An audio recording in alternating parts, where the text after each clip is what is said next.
Saudara, Kepolisian Resort Goa bersama aparatur pengawas internal pemerintah Kabupaten Goa mengungkap 3 tersangka tindak pidana korupsi dana desa. Kasus ini terungkap, saudara, setelah petugas menemukan adanya laporan fiktif terkait dengan pengerjaan jalan tani.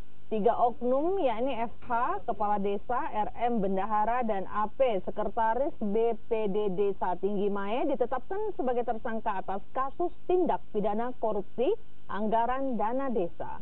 Ketiga tersangka terbukti telah melakukan pembuatan laporan fiktif atas pengerjaan jalan tani sepanjang 200 hingga 300 meter.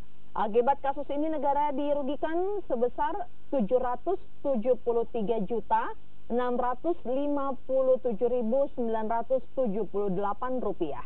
Dari kasus ini Polres Goa juga menyita barang bukti sebanyak 71 item, diantaranya stempel palsu, buku rekening, dan sejumlah buku nota.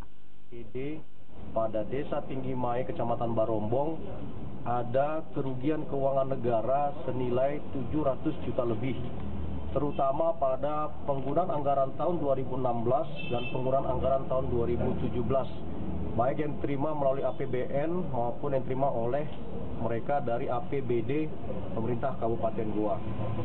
Dari hasil penyidikan, kami perlu laporkan bahwa penyidikan ini diawali dengan penyelidikan selama 2 bulan lebih, sehingga sekitar bulan 10 kita sudah insert dan menemukan fakta-fakta untuk kemudian kita lakukan gelar perkara. Dan dari gelar perkara